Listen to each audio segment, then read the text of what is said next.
Okay, Darwinism के बारे में इतना सब कुछ डिस्कस किया गया है। Now today we will begin with evidences in support of Darwinism. देखो, डार्विन की जो थ्योरी है उसमें जो सपोर्ट करते थे एविडेंसेस, वो क्या थे? सबसे पहले rapid multiplication. There is no doubt in this कि रैपिड मल्टीप्लिकेशन सच में है। जैसा मैंने पहले भी आपको बोला है और इससे पहले भी ये डिस्कस किया गया है कि ह्यूमन पॉपुलेशन बहुत ही ज्यादा तेज स्पीड के साथ बढ़ रही है। और इसके अलावा जो लिविंग ऑर्गेनिजम्स है, बाकी लिविंग ऑर्गेनिजम्स, उनकी भी जो पॉपुलेशन है वो बढ़ती चली जाती है। तो हमने डिस्कस किया था कि किस तरह से रैपिड पॉपुलेशन या रैपिड मल्टीप्लिकेशन होती है लिविंग ऑर्गेनिजम्स में। और इसमें कोई शक नहीं है, ये मतलब ऐसी कोई बात है नहीं कि इस पर हम काउंटर कर सके कि रैपिड मल्टीप्लिकेशन नहीं है। इसलिए जो डार्विन की थ्योरी का एक पोस्टुलेट ही था रैपिड मल्टीप्लिकेशन, हम इसको मानेंगे पहला evidence in support of it. Okay, तो इसको पहला जो है एविडेंस भी माना जाता है। Now constancy of population size due to less food and space. ये भी हमें पता है कि लेस फूड एंड स्पेस की वजह से जो कॉन्स्टेंसी है वो पॉपुलेशन ग्रोथ में होती है। वरना अगर पॉपुलेशन ग्रोथ में कॉन्स्टेंसी नहीं होगी तो ये एक बहुत बड़ा प्रॉब्लम होगा और with in days population double होगी या विद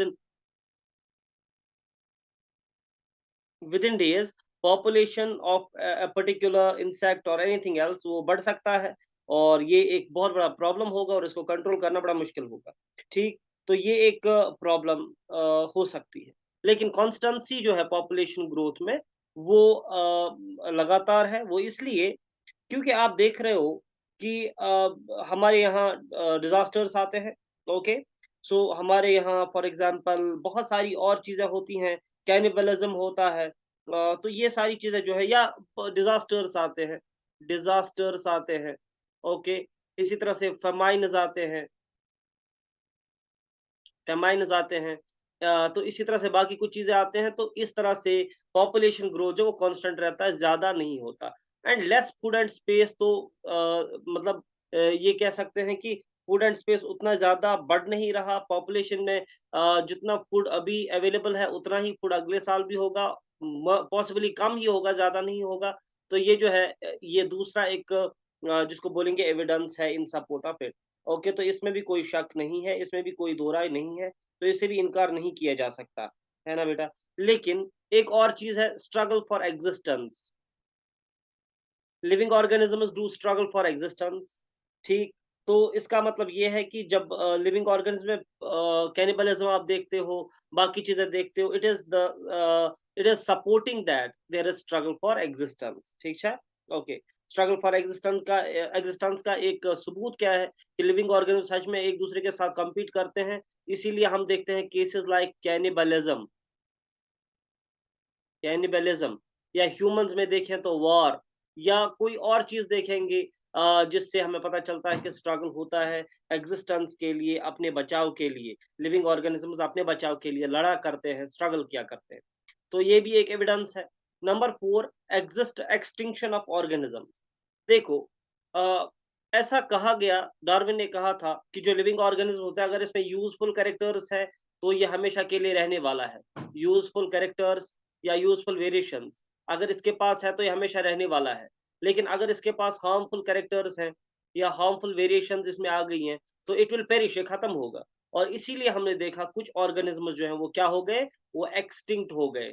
तो अगर ऑर्गेनिजम्स का एक्सटिंक्ट होना देखेंगे, वो इस बात का सबूत है कि ऑर्गेनिज्म स्ट्रगल करते करते अगर उनके पास वो कैरेक्टर्स नहीं है जो उनको आने वाले एनवायरनमेंट के लिए हेल्प करे, तो वो खत्म हो जाएंगे, एग्जिस्ट नहीं करेंगे, तो एक्सटिंक्ट हो जाएंगे। तो इसी तरह से पांचवा जो सबूत है वो एंटोमोलॉजी से। एंटोमोलॉजी का मतलब होता है, सॉरी, एंटोमोलॉजी से नहीं, इट इज एंटोमोफिली। प्लीज यहाँ पे आप करेक्ट करें, इट इज एंटोमो, PHILY, एंटोमोफिली। तो ये यहाँ पे गलत हुआ है, it's not entomology, it's entomophily. Entomophily क्या होता है? यहाँ पर आप कंफ्यूज हो सकते हो कि एंटोमोफिली क्या था और यहाँ इवोल्यूशन में कहाँ से आ गया। एंटोमोफिली है, एंटोमोफिली है pollination with the help of insects.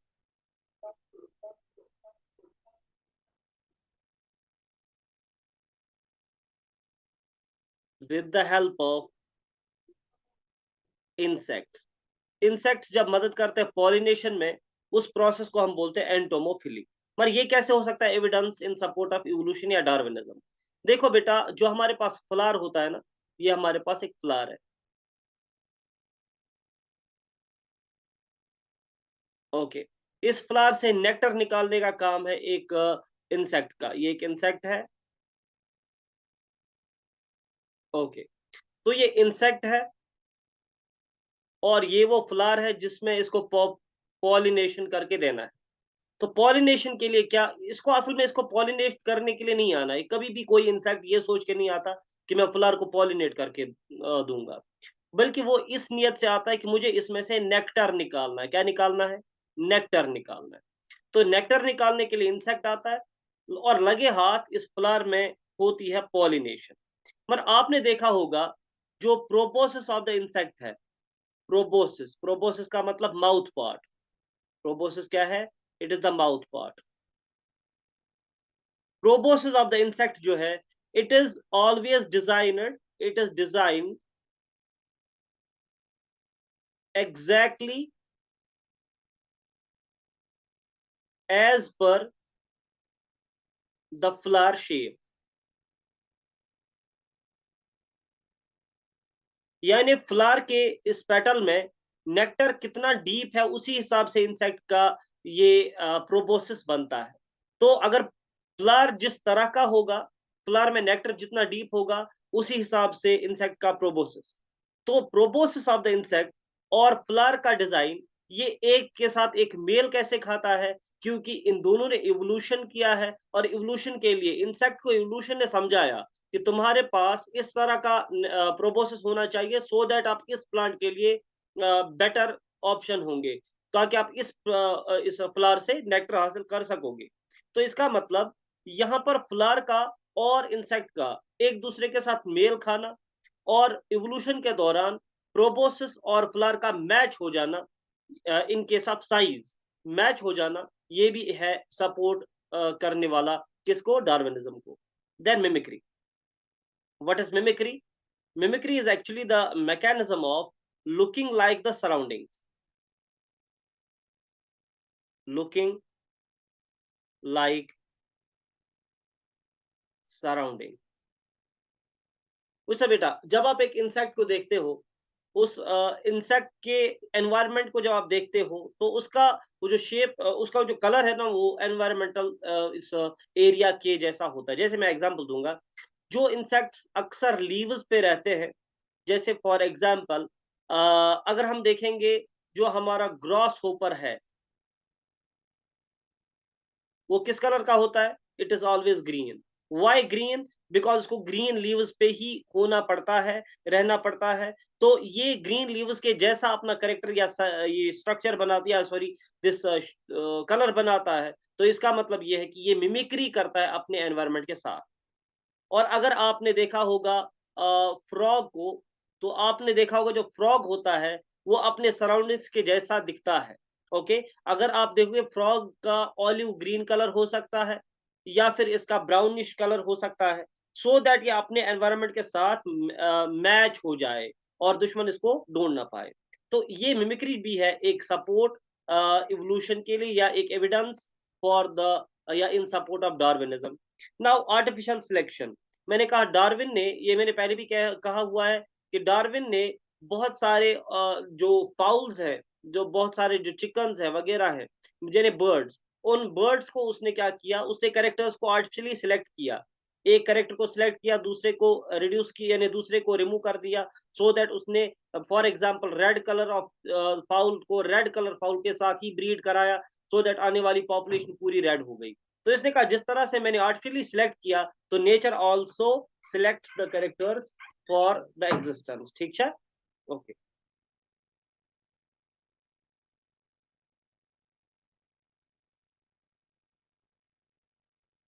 Okay. Now there is another, I can say, topic or subtopic, that is drawbacks of Darwinism। इसमें ड्रॉबैक क्या क्या था? डार्विनिज्म की थ्योरी में अब प्रॉब्लम क्या थी? देखो सबसे पहले ये इंपॉर्टेंट पॉइंट्स हैं और इनका स्क्रीनशॉट लेना बहुत जरूरी है। इससे पहले भी जो पढ़ा है उसका भी स्क्रीनशॉट लीजिए, बहुत ही इंपॉर्टेंट है। ओके, देखो, Darwin could not explain the source of variation. Use बना वेरिएशन वेरिएशन वेरिएशन, वेरिएशन आ गई, फिर ये हो गया और वो हो गया, फाइनली ये वेरिएशन जो है it led to the formation of new species. मगर इसको पता ही नहीं था कि वेरिएशन होती कैसे है, या what is the origin of variation. Okay, so variation के बारे में ये बात बताई जाती है कि जो डार्विन था, Darwin believed in believed in pre adaptive variation. इस इंपॉर्टेंट पॉइंट, इसको बहुत ही इंपॉर्टेंट तरीके से समझ लो। Pre adaptive variation and is basis या बेस्ड ऑन जेनेटिक, ये it's of genetic basis. Okay, तो कहने का मतलब ये है इवन इवोल्यूशन छन यवा की इवोल्यूशन छ ऑलरेडी आसा प्रेजेंट।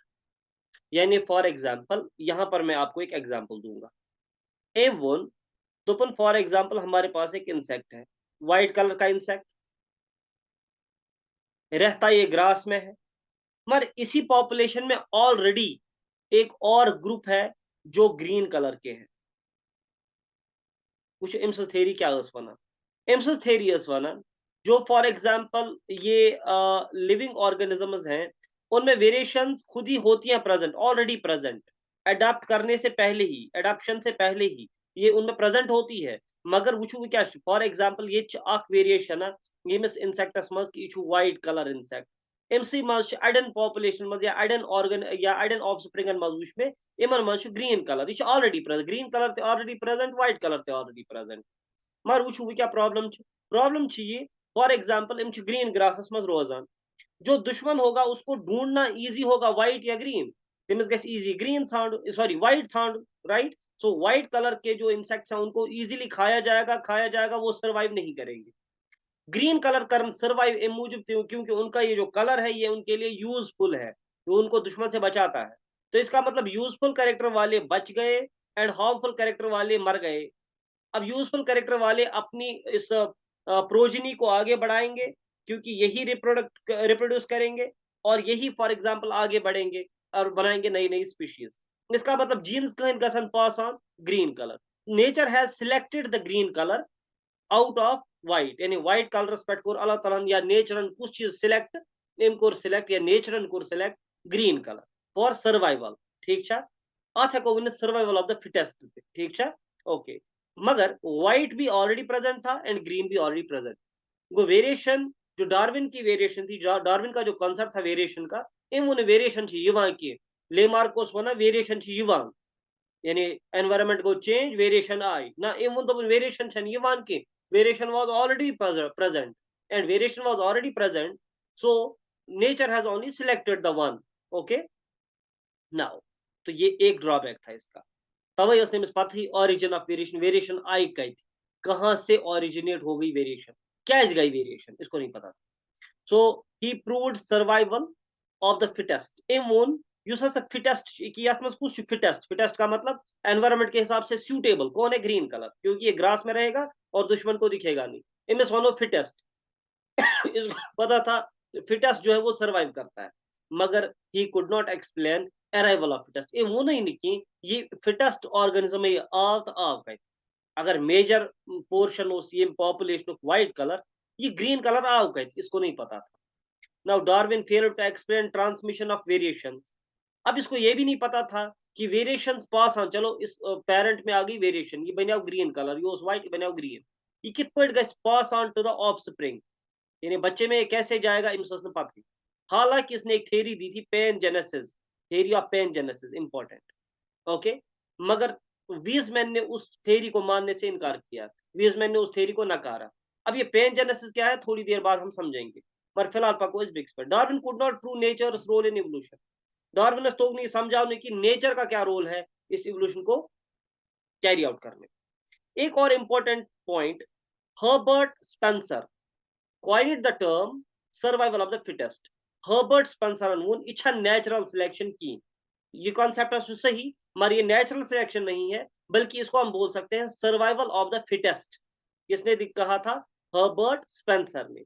अगर एग्जाम्स में question he, who coined the term survival of the fittest, हम जंप मारते हैं और जंप के साथ हम डार्विन को टिक करते हैं, मगर डार्विन का कॉन्सेप्ट ये नहीं था। डार्विन ने कहा था नेचुरल सिलेक्शन, फिर इसका नाम चेंज करके हर्बर्ट स्पेंसर ने कहा ये survival of fittest, right. Romanes नाम का एक और साइंटिस्ट था, उसने कहा कि आथेकोविनेसिस डिफरेंशियल रिप्रोडक्शन, आथासाकोनिस सर्वाइवल ऑफ फिटेस्ट होता विनेत की आथवानोइस क्या? आथवानोइस डिफरेंशियल रिप्रोडक्शन, ठीक, व्हिच मींस रिप्रोडक्टिव फिटनेस। ठीक है, आगो वी विल अंडरस्टैंड दैट। मगर इसका स्क्रीनशॉट लो पहले, लिया?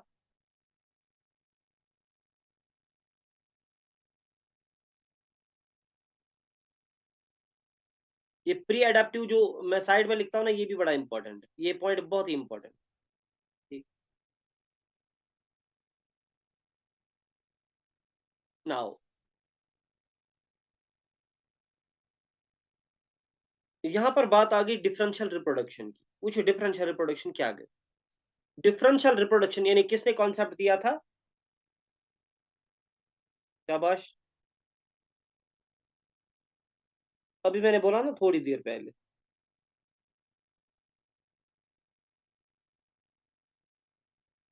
रोमांस का नाम मैंने बोला ना अभी। तो रोमांस ने कॉन्सेप्ट दिया, नाम दिया इसी कॉन्सेप्ट को, डार्विन के कॉन्सेप्ट को, डिफरेंशियल रिप्रोडक्शन। डिफरेंशियल रिप्रोडक्शन क्या गो? Organisms with useful variations get more chances to reproduce, ठीक, and leave more progeny, while the organisms with harmful variations get less chances for reproduction and leave less progeny। एमक मतलब गो यही बात। ये तो white colour flower या white colour insect, okay, रहना इसको green grass में है। दूसरा है ग्रीन कलर का, एक ये तो ग्रीन कलर इंसेक्ट, रहते ये दोनों कहाँ है? ग्रीन ग्रास में। वन सा दुश्मन से कौन बचेगा? वन आप वहां से बोलो मुझे, दुश्मन से कौन बचेगा, सो दैट मैं अंडरस्टैंड करूंगा कि आप अटेंटिव। ग्रीन कलर से। ग्रीन कलर बचेगा, वेरी गुड। सो व्हाइट कलर का क्या होगा? व्हाइट कलर को दुश्मन इजीली ढूंढेगा और मारेगा। व्हाइट कलर मर गया, मर गया, मर गया।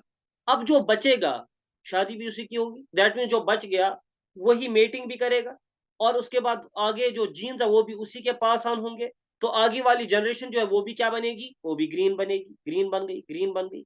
दोनों डिफरेंशियल रिप्रोडक्शन, रिप्रोडक्शन में ही तजाद है, यानी जो व्हाइट वाले वो रिप्रोड्यूस कर ही नहीं सके, और ग्रीन वालों को मौका मिला रिप्रोड्यूस करने का, इसलिए वो रिप्रोड्यूस कर गए, क्योंकि उन्होंने वही तो जिंदा रह गए। तो अथी होना डिफरेंशियल रिप्रोडक्शन। किसने कॉन्सेप्ट दिया? ये रोमांस ने दिया कॉन्सेप्ट। मगर नाव का थो इन डिफरेंशियल रिप्रोडक्शन, डार्विन के ही कॉन्सेप्ट को इसने नाम रखा डिफरेंशियल रिप्रोडक्शन। समझो ये पॉइंट। इंडस्ट्रियल मैरिनिज्म टर्म आख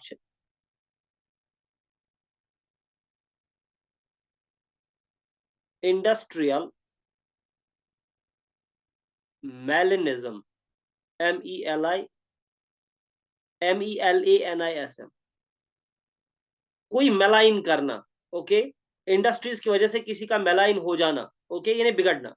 पूछो दलील क्या है? 1850s में कोई इंडस्ट्री नहीं थी, यानी उससे पहले देयर वाज नो इंडस्ट्री। ये बात चल रही है उन कंट्रीज के बारे में जिन कंट्रीज में आज इंडस्ट्रियल रिवोल्यूशन है। 1850s में जहां पर इंडस्ट्रीज आ गई और इंडस्ट्रीज ने धूम मचाई, पर उससे पहले इंडस्ट्रीज थी नहीं। तो इसका मतलब ये है जो इंडस्ट्रियल रिवोल्यूशन है उससे पहले की बात है ये। और बात चल रही है ब्रिटेन की, और अगर स्पेसिफिक हो जाए तो इंग्लैंड की बात चल रही है। कहाँ की बात? तब वर्ल्ड में, यानी तब इंग्लैंड में दो तरह के इंसेक्ट्स थे। ऑफ व्हाइट मॉथ, थे तो बहुत सारे, मगर एक इंसेक्ट था, ये था मॉथ। मॉथ बटरफ्लाई को कहते हैं। और दूसरा इसी का जीन्स था, इसी का स्पीशीज था, it was black moth. Black moth, ध्यान रखना। व्हाइट मॉथ का साइंटिफिक नेम है बिस्टन बिटुलेरिया टाइपिका, TYPICA। टाइप भी किया हुआ है तो इसलिए ज्यादा प्रॉब्लम नहीं है, ओके। और दूसरा जो स्पीशीज था black moth, it was Biston betularia betularia carbonaria, small से कार्बोनेरिया। ओके, एक व्हाइट कलर का था, दूसरा ओके। रेशो था 9:1, यानी इसका मतलब, बल्कि 9.9:1। इसका मतलब अगर व्हाइट मॉथ 99 थे, ब्लैक मॉथ एक था। अथ वनो white moth population 99%, black moth population 1%। वो कुछ ज्यादा, शाबाश, व्हाइट मॉथ ज्यादा है। रीजन देखो, ये व्हाइट मॉथ रहता कहां था? ये व्हाइट मॉथ रहता था on the tree trunk, on the tree trunk. But this tree trunk was covered by lichen, covered by lichen. Lichen क्या पता? Lichen is actually symbiotic relationship.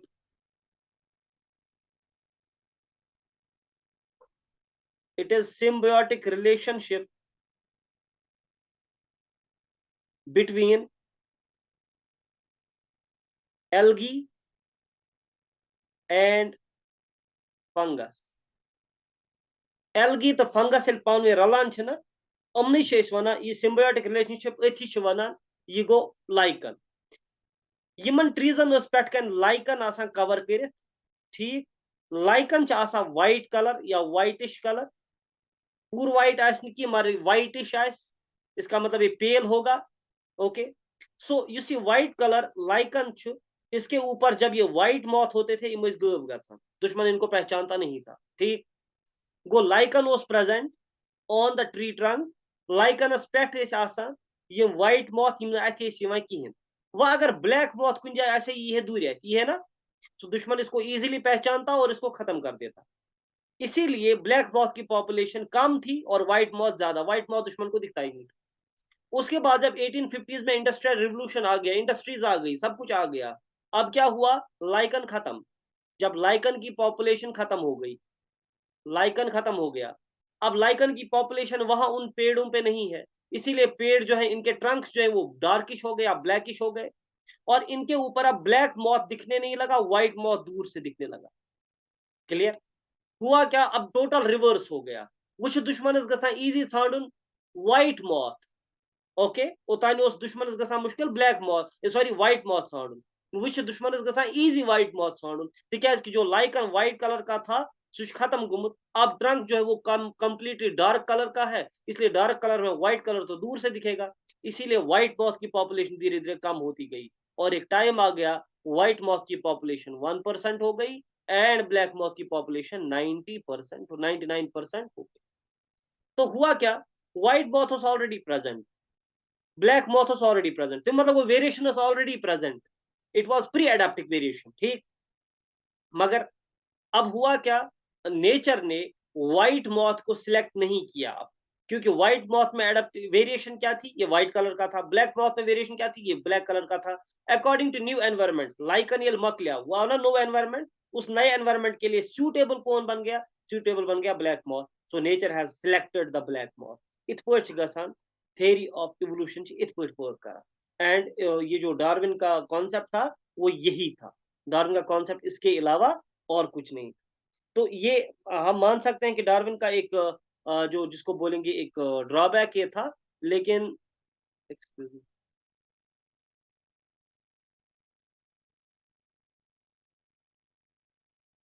Okay, ये डार्विन का कॉन्सेप्ट था ऐसा ही। तो डार्विन ने कहा कि ये जो फॉर एग्जांपल मतलब नेचुरल सिलेक्शन है, अब बाकी ने इसको डिफरेंशियल रिप्रोडक्शन का नाम दिया, मगर कॉन्सेप्ट तो वही रहेगा। और उसके बाद किसी ने इसको सर्वाइवल ऑफ द फिटेस्ट, ने स्पेंसर ने सर्वाइवल ऑफ द फिटेस्ट का नाम दिया, लेकिन कॉन्सेप्ट नहीं बदलेगा। इसका स्क्रीनशॉट लीजिए जल्दी। वो करो इस discuss theory of pangenesis.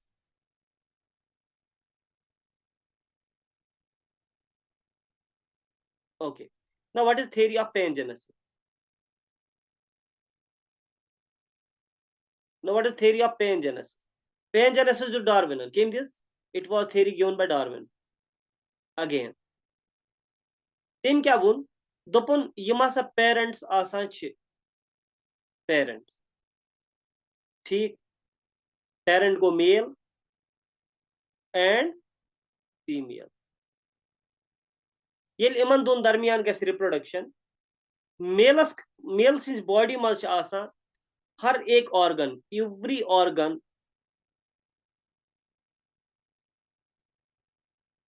has small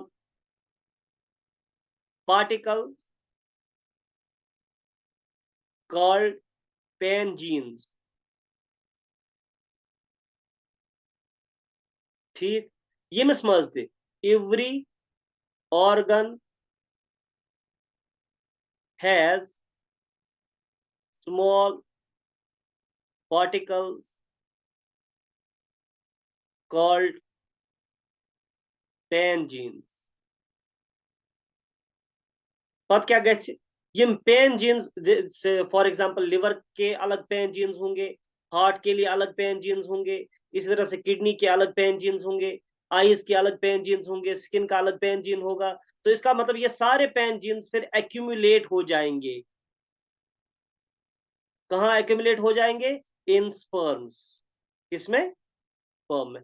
और इसके सारे पेन जीन्स जो हैं ये एक्यूमुलेट हो जाएंगे इन ओवम या इन एग। ओवम एंड एग एक ही बात, ठीक, ओके। सो फीमेल सारे ऑर्गन इन पेन जीन कोत गए एगस में, और मेल के सारे पेन जीन ऑर्गन्स के कितने हो गए? तो ये स्पर्म में चले गए। तो इसका मतलब ये है ये स्पर्म तो ये egg rally, sorry for advertisement, ये स्पर्म तो ये एग रैली, इम रैली ने सिर्फ स्पर्म तो एग की हिन, ये बल्कि सारे ऑर्गन्स के पेन जीन्स आपस में मिल गए। इसीलिए बाप के लिवर का पेन जीन इस स्पर्म के जरिए बच्चे तक पहुंचा तो बच्चे का लिवर बन गया। माँ के हार्ट का पेन जीन एग के जरिए बच्चे को मिला तो बच्चे का क्या बन गया? हार्ट बन गया।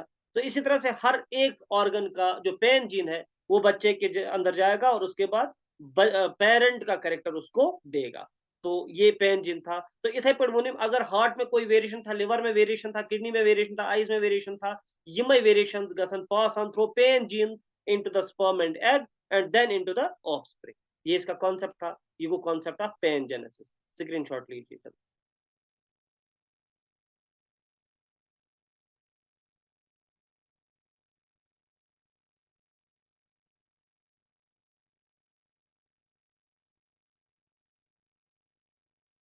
ओके,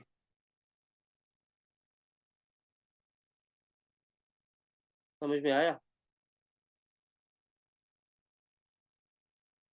ये समझ में आया बेटा? Yes sir, yes sir. Okay,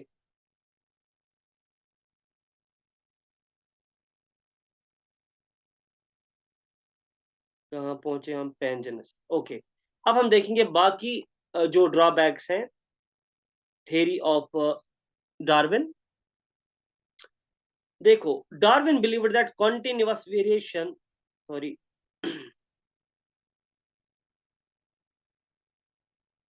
Darwin ने कहा था जो कॉन्टिन्यूअस वेरिएशन है they were the main tool for evolution, as he believed that evolution is a gradual, slow and continuous process which is the catch. Yus is one variation, you got some asal point. Variation is of two types. Are continuous variation, small variations in much with the course of time. They are discontinuous variation. You see continuous variations im asa small kya asa im sa small variation, eye color gai change, for example parent was blue eye color, offspring light blue, या तमिश थोड़ा brownish blue, गो ये गई small variation. मगर ये variation रोजा continue with the course of time, इच continue रोजा इमे गई कंटिन्यूअस वेरिएशन, स्मॉल वेरिएशन जिम कंटिन्यूअसली गस। ब्या गो डिसकंटिन्यूअस ये गई एब्रप्ट, युस जन वेरिएशन ई अचानक युस वेरिएशन ई एब्रप्ट वेरिएशन, मगर ये आइस लार्ज साइज का लार्ज वेरिएशन आई एब्रप्टली अचानक गई का वेरिएशन। से फॉर एग्जांपल ऑर्गेनिज्म लटी पे वसित, for example for the sake of understanding, ऑर्गेनिजमस लट अचानक पे अमिस ऑफस्प्रिंगस पे वैसे अमिस लट ये गई अब्रप्ट वेरिएशन मगर खतरनाक वेरिएशन, ये गई डिसकंटिन्यूअस, ये गई अक ये गई कंटिन्यू की। डार्विन ओस वना युस ये कंटिन्यूअस वेरिएशन छे, it is the tool for variation, it is the tool for evolution. इवोल्यूशनस मस कुछ इंपॉर्टेंट कंटिन्यूअस वेरिएशन गो इम दिस न फुटेज discontinuous variations की। He called discontinuous variation as spot, S-P-O-R-T. Even he gets spot, discontinuous variation gets spot, but he did not give any room to discontinuous variation in the theory. यानी M तो दोपन discontinuous variation छन आसान evolution खतर important की। important खतर छ आसान जरूरी continuous small variation। इम लक्ष्य लक्ष्य variation निवाच मर continuous। Darwin failed to prove existence of vestigial organs. Imis dopuk wan sa vestigial organs kya है आसा इमिस न पता ही मकलिया इमिस सुनुक दोपक अच्छा he failed to explain existence of super specialized organs. इमिस Deepak for example Jefferson's mammoth उस organism अख mammoth deer sorry Jefferson's mammoth उस organism अख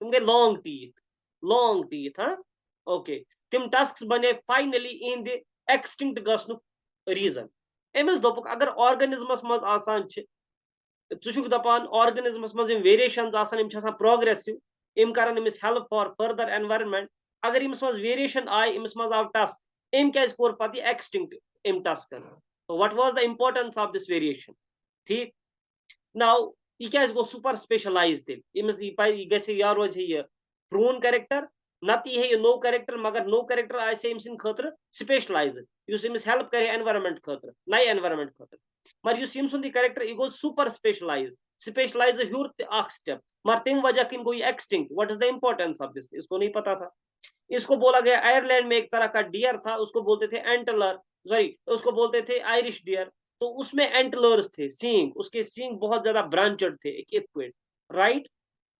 Ireland dear hangul उसमें बहुत सारे ये एंटलर्स थे यानी उसके बहुत सारे ब्रांचेड ये हॉर्न्स थे एक हॉर्न था उसके बहुत सारे ब्रांच थे ओके मगर युस ये हॉर्न इन वजह किन गई extinct right so what was the need for this super specialized organ super specialization क्या चाहिए मिस मस गैसे स्पेशलाइजेशन गसिन ये एक्स्ट्रा क्या गो ये स्पेशलाइज इसको नहीं पता था Darwin believed in progressive evolution Darwin ओस वना ऑर्गेनिज्म हसा गस evolve from simple to complex मगर एमिस दोपुक की ऑर्गेनिज्म च गसा रिट्रोग्रेसिव इवोल्यूशन इमन च गसान इमन च का कैरेक्टर लॉस गसा इन द इवोल्यूशन ये रिट्रोग्रेशन प्रोग्रेस रिवर्स इम ऑर्गेनिज्म क्या छ रिट्रोग्रेस इम ऑर्गेनिज्म क्या छ रिट्रोग्रेसिव इवोल्यूशन हावा इम क्या छ पनन की कैरेक्टर लॉस करन ठीक सो मगर इसको पता नहीं था so these were some drawbacks of Darwin's theory okay जो हमने आज पढ़े तो इसके साथ आज का लेक्चर खत्म होता है इंशाल्लाह कल हम नियो डार्विनिज्म के बारे में थोड़ा सा आइडिया लेंगे और उसके बाद ये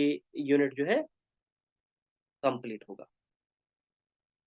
ठीक ओके और क्लास में आया करो बेटा ओके